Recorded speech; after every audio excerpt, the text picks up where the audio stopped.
The rain fell mercilessly as Max fell to his knees in the mud, his weathered face crumpling with despair. The small pink backpack lay half buried in the churned earth, its owner nowhere to be found. Beside him, Roxy whined softly, pressing her wet nose against his trembling hand, the loyal German shepherd sensing her partner's anguish. 10 years on the force had never prepared Max Thompson for this moment, when the missing child case became unbearably personal. "We're too late," Max whispered, his voice breaking. "I promised her mother we'd find her in time." Lightning cracked across the sky, illuminating the abandoned forestry station where they'd tracked the scent. 3 days of searching, barely sleeping, running on coffee and determination had led them here, to this desolate spot where hope seemed to die. Max remembered Clara's face when he'd promised to bring Lily home, remembered the trust in her eyes. Trust he'd seen before in countless parents over his career. Some he'd helped, others he'd failed.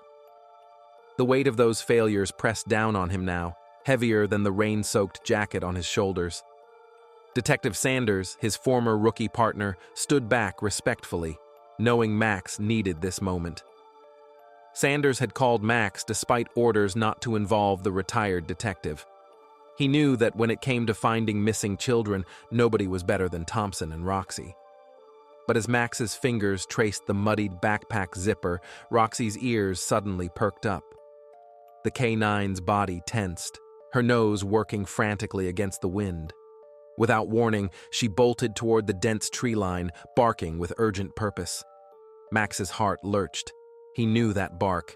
It wasn't disappointment or confusion. It was certainty.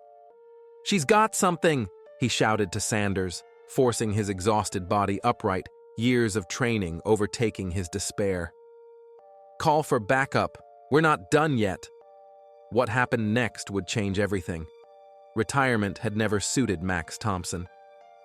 After 25 years with the Metropolitan Police Department's Missing Persons Unit, the former detective found himself adrift in civilian life, his days measured in coffee cups and crossword puzzles rather than case files and crime scenes. His only companion was Roxy, the German shepherd who had been his K9 partner for 7 years before they both left the force. Max by choice, Roxy because she wouldn't work with anyone else. His lakeside cabin, once envisioned as a peaceful haven, had become more of a self-imposed exile. The walls were adorned with old photographs, his graduating class from the academy, medals of commendation, newspaper clippings of successful rescues, and one faded picture of a smiling woman cradling a newborn.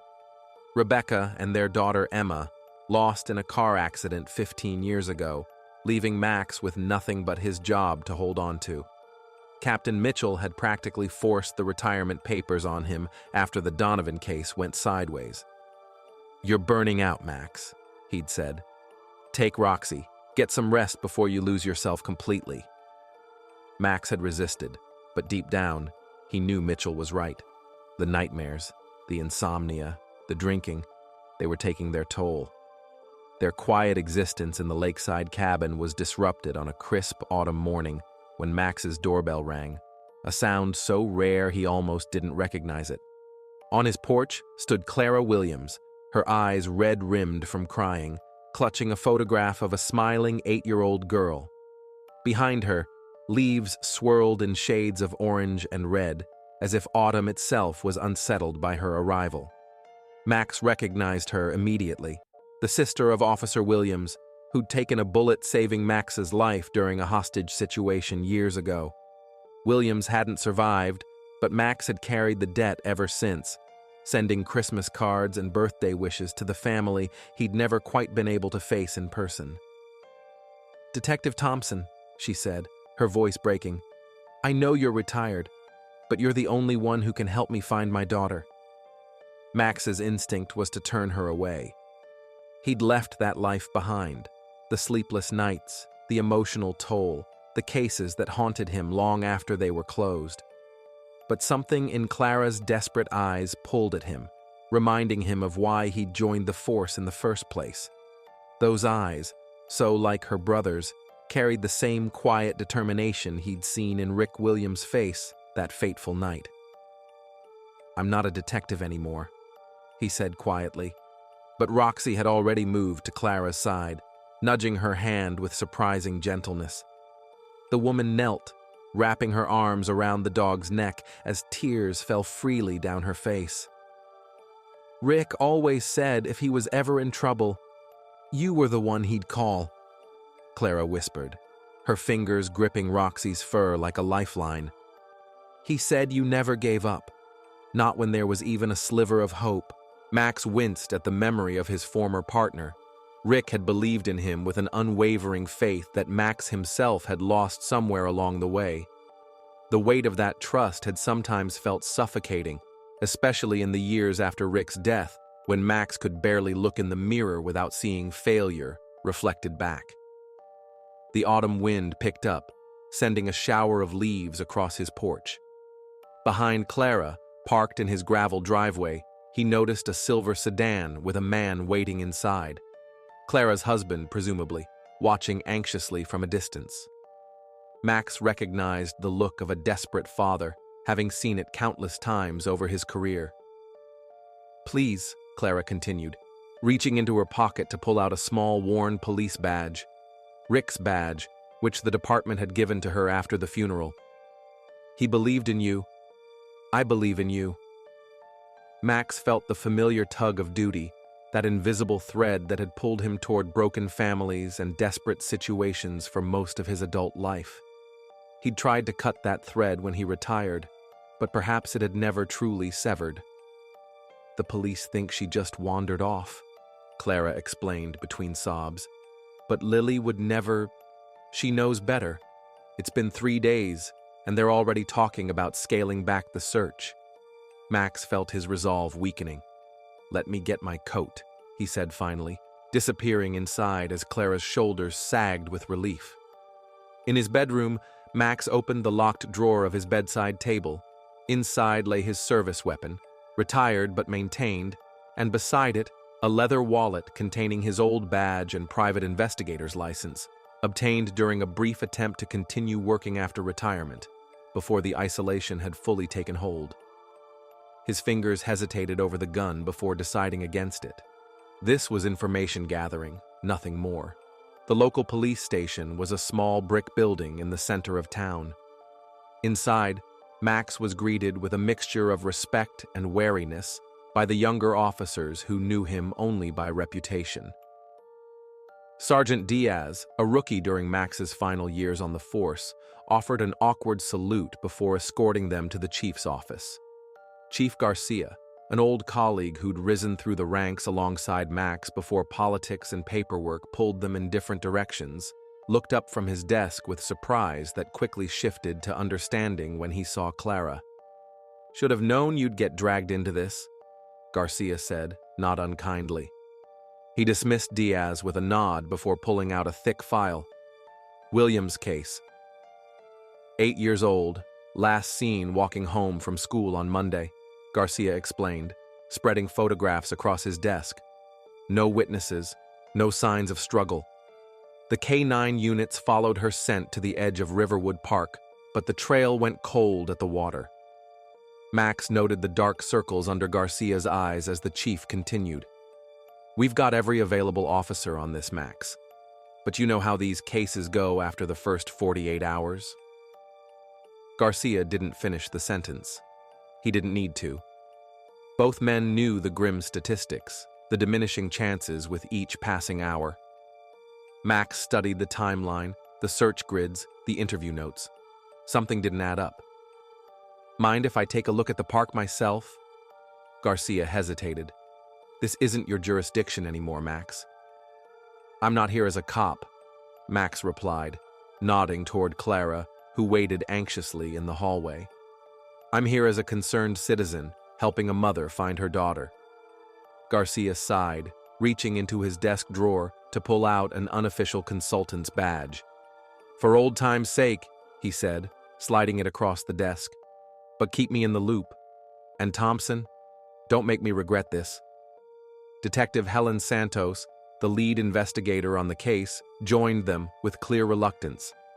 A rising star in the department with an impressive solve rate, she viewed Max's involvement as a vote of no confidence in her abilities. "We've covered the entire park," Santos said stiffly, pointing to detailed grid maps. "Every inch. We had 3 K9 teams. If she was there, we would have found her." Max nodded respectfully. "I'm sure you did everything by the book, Detective. Sometimes an extra pair of eyes and a nose can help."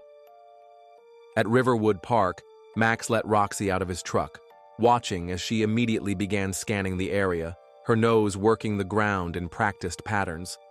Despite her retirement, her training remained sharp. Santos followed at a distance, her skepticism evident but professional curiosity engaged. "Find Lily," Max instructed, offering the girl's scarf which Clara had provided. Roxy sniffed it thoroughly, then began working the perimeter of the park with methodical precision. Max had trained her differently than standard police K9s, less rigid patterns, more intuitive tracking, following what he called the emotional residue of a person's path. Santos watched with growing interest as Roxy ignored areas the previous search had prioritized, instead moving confidently toward the eastern edge of the park, where a small stream fed into the larger river. The other teams focused on the main paths, she noted, her professional pride giving way to intrigue. "Roxy's thinking like a scared child, not a rational adult," Max explained, following his partner closely. "Children rarely move in straight lines or logical directions when they're frightened." For hours they searched, retracing the steps of the official search parties. As dusk approached, Max was beginning to lose hope when Roxy suddenly stiffened, her attention fixed on something across the shallow river. Without hesitation, she plunged into the water. "Roxy!" Max called, but the determined dog was already climbing the opposite bank, disappearing into the thick undergrowth beyond. Cursing under his breath, Max waded across after her. Detective Santos hesitated at the water's edge. "Thompson, that's county land over there. We don't have jurisdiction." Max didn't slow down. "Roxy does," he called back, "and she doesn't care about jurisdiction." The cold water seeped through his boots, chilling him to the bone as he struggled against the current. He wasn't as young as he used to be, and the river, while shallow, had a strong pull. Behind him, he heard Santos' radio in their position before following him across. On the other side lay an abandoned industrial area, not included in the original search parameters because it was technically outside the township's jurisdiction. Concrete ruins of old manufacturing buildings stood like tombstones against the darkening sky. The place had been abandoned since the textile factory closed 20 years ago, leaving behind a wasteland of rusted metal and crumbling structures. Max followed Roxy's barking to an old warehouse, its windows boarded up, a heavy chain securing the door. The dog's urgent barks echoed against the metal walls, sending a flock of startled birds into the twilight sky. "Thompson, wait!" Santos called, catching up to him, her service weapon now drawn. "If someone's holding that girl here, we need backup." Max nodded, impressed by her quick assessment. Many detectives would have dismissed Roxy's behavior or insisted on protocol. "Call it in," he agreed, studying the warehouse. "But we need to make sure she's actually here first." The building loomed before them, its rusted frame silhouetted against the setting sun. Max felt the familiar tension building in his chest, that mixture of hope and dread that accompanied every potential breakthrough in a missing persons case.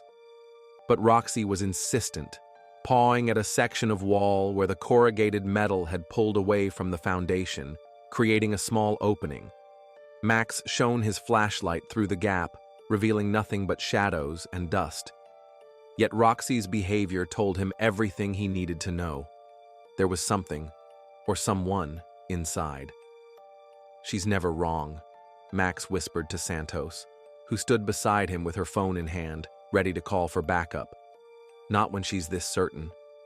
Santos hesitated, caught between procedure and instinct. "If we wait for a warrant, It could be hours, if the girl is in there. Max understood her dilemma. Breaking protocol could jeopardize any case they might build, but waiting could cost a child her life. He'd made this choice before, sometimes right, sometimes catastrophically wrong. "I'm retired," he said quietly. "Any legal consequences fall on me, not the department. I'm going to check this opening, see if I can spot anything that constitutes probable cause. You stay here, maintain plausible deniability." Before Santos could protest, Max was on his stomach, crawling toward the gap Roxy had found. The metal edge scraped against his back as he pushed his shoulders through, the beam of his flashlight sweeping the dusty interior. The warehouse was cavernous, filled with abandoned machinery and stacks of rotting wooden pallets. Max called Garcia, requesting backup without revealing his exact location. Years of experience had taught him that when children went missing, sometimes the worst enemies were those hiding in plain sight. He gave vague directions, knowing Garcia would understand the situation. They'd played this game before. While waiting, Max examined the warehouse exterior, finding fresh tire tracks partially obscured by leaves. Someone had been here recently. His instincts, honed by decades on the force, screamed danger. Santos noticed them too, photographing the prints with her phone. "Four-wheel drive, all-terrain tires," she murmured. "Probably an SUV or truck, recent within the last day or so." Max nodded, impressed again. The soil's still compressed, no new debris blown into the treads. Someone's using this place. As darkness fell completely, the warehouse took on an ominous silhouette against the night sky. A light rain began to fall, threatening to wash away the tire evidence. Santos made the call, jurisdiction or not, they needed to secure the scene. When Garcia and his officers arrived, Max shared his suspicions. "Roxy's never wrong," he insisted, "and these tracks are fresh." Garcia hesitated only briefly before ordering his officers to surround the building. 2 county sheriff's deputies had joined them, hastily deputizing Garcia's team to operate across the jurisdiction line. With bolt cutters, they removed the chain, and Max entered first, with Roxy leading the way. "Thompson, you're a civilian," Garcia protested weakly, but both men knew Max couldn't stand down, not with a child's life potentially at stake. The warehouse was mostly empty, its vast space echoing with their footsteps. Flashlight beams crisscrossed the darkness, illuminating years of abandonment and decay. Roxy moved with purpose toward a small office in the back, past rusted machinery and collapsed shelving. The dog's confidence never wavered, even as doubt began to creep into some of the officers' expressions. The door to the office was locked, reinforced with a padlock newer than anything else in the building. A determined officer made quick work of it with the bolt cutters, the metallic snap reverberating through the warehouse. Inside, they found a makeshift living space, a cot with rumpled bedding, some food supplies, a portable gas stove, and a laptop still running. Empty food containers suggested someone had been living here for days, perhaps weeks. But no Lily. "Damn it," Max muttered, the weight of disappointment crushing. Had Roxy been wrong? Santos approached the laptop, careful not to touch it but leaning in to examine the screen. "It's a chat program," she said, her voice tight with professional restraint. "Looks like conversations about—" She stopped, her expression hardening. "We need tech forensics here. Now." Max understood immediately.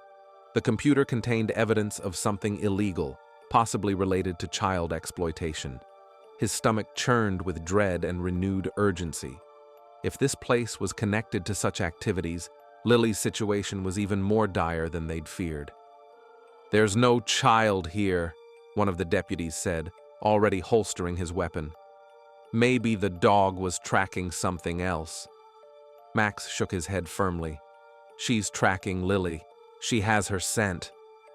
He turned to Roxy, who seemed confused by the officer's apparent readiness to give up. The German Shepherd looked at Max with those intelligent eyes that had helped solve dozens of cases, then turned back to the room, determined to make the humans understand. But the German Shepherd wasn't deterred. She circled the room, her nose working overtime until she stopped at what appeared to be a solid wall.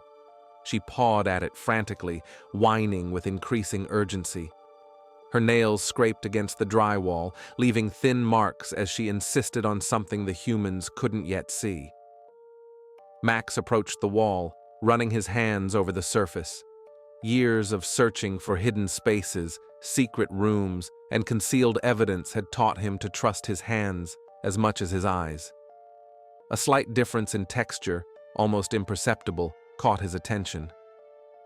"There's new drywall here," he murmured, tapping gently. "Recent work." Max knocked on the wall, hearing a hollow echo. "There's something behind here," he announced, his pulse quickening. Santos stepped forward, her own knuckles rapping against the surface, confirming his assessment. "Get me a sledgehammer," Garcia ordered, his earlier hesitation replaced by grim determination. One of the officers returned moments later with a tool from their cruiser's emergency kit. "Stand back," Santos said, taking the hammer herself. With precise, controlled swings, she created a hole large enough to shine a light through. Behind the false wall lay darkness and stale air. With tools from their cruisers, the officers broke through the false wall, revealing a narrow corridor that led to another room. Max held his breath as they pushed forward, Roxy now practically pulling him along, her training battling with her eagerness to reach what she knew was there. The hidden room was dark and cold, the air thick with moisture and fear. As their flashlights swept the space, Max's heart stopped. In the corner, curled up on a small mattress, was a child's form.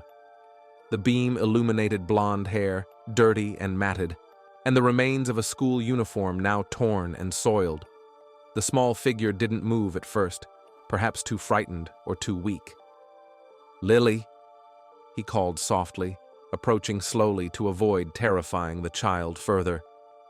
Behind him, the officers lowered their weapons, their breathing collectively held. The figure stirred, and a small, frightened voice replied, "Who's there?" The words were barely audible, scratchy from thirst or screaming or both. The beam of Max's flashlight revealed a face, grimy, tear-streaked, but alive. Lily Williams blinked against the sudden light, her arms wrapped protectively around herself. "We're the police," Max said gently, kneeling a few feet away to appear less threatening. "And this is Roxy. We've come to take you home." Lily's eyes widened at the sight of the dog, a flicker of hope breaking through her terror. "The police dog," she whispered. "The best police dog," Max corrected softly, as Roxy approached the girl with gentle steps, offering comfort in a way no human could in that moment. The rain started as they exited the warehouse, Lily Williams wrapped in a police blanket, clutching Max's hand. Her kidnapper, a transient with a history of child predation who had been staying in the abandoned warehouse, had left to get supplies, never expecting anyone to find his hiding place that crossed jurisdictional lines. Paramedics rushed forward with a stretcher, but Lily refused to let go of Max's hand or allow Roxy to leave her side. "She saved me," the girl insisted, her voice stronger now that she was safe. "I heard her barking. That's when I knew someone was coming." Detective Santos supervised the securing of evidence, her earlier skepticism completely gone. "The tech team found connections to a larger network on that laptop," she told Max quietly. "This wasn't just an isolated incident. We may have stumbled onto something much bigger." And there, in the mud outside the warehouse, Max found himself overwhelmed by emotion, the small pink backpack they discovered inside seeming to represent all the children he'd searched for over his career. Some found, some lost, forever. The rain mingled with tears he hadn't realized were falling. Roxy's sudden alertness pulled him from his thoughts. Her bark was insistent, directed toward the tree line. Every officer froze, weapons ready, as headlights appeared on the access road leading to the warehouse. Max rose quickly, signaling to the officers. "Get Lily to safety," he ordered, as Garcia directed his team to take positions. Moments later, they apprehended the returning kidnapper before he could flee, the evidence in his vehicle providing all they needed for a conviction. 2 weeks later, Max sat on his porch, watching as Lily played fetch with Roxy in his front yard. The psychological wounds would take time to heal, but children were resilient, especially with proper support. Clara watched from nearby, her face finally at peace. "I can never repay you," she said quietly, sipping from a mug of coffee. "Rick would be so proud." Max shook his head. Seeing her safe is enough. For the first time in years, he meant it. As the afternoon sun warmed his face, Max realized something had changed within him. The emptiness of retirement had been filled with purpose once more. Detective Santos had called 3 times that week, informally consulting on the broader case they'd uncovered, a network of predators who'd operated undetected for years. That evening, after Clara and Lily had gone home, Max reached for a dusty box in his closet. Inside were business cards he'd had printed years ago, but never used. Max Thompson and Roxy, private investigators specializing in missing persons. He placed one on his kitchen table, and Roxy sat beside him, her intelligent eyes meeting his. The official investigation had revealed that the backpack they'd initially found had been deliberately planted to mislead searchers, a tactic Max would never have uncovered without Roxy's instincts. "What do you think, girl? Ready for a new chapter?" Roxy's tail thumped against the floor, once, twice, 3 times. Max smiled, truly smiled, for the first time in years. They had found Lily Williams together, bringing her home safely to her mother. But in the process, Max and Roxy had found something else, a renewed sense of purpose, a reason to keep going. The rain outside had finally stopped, and as darkness fell, Max called Detective Santos. "About that consultant position," he began, as Roxy settled contentedly at his feet. "I think Roxy and I might be able to help after all." The retired detective and his faithful K-9 partner were far from finished. In fact, their greatest work was just beginning.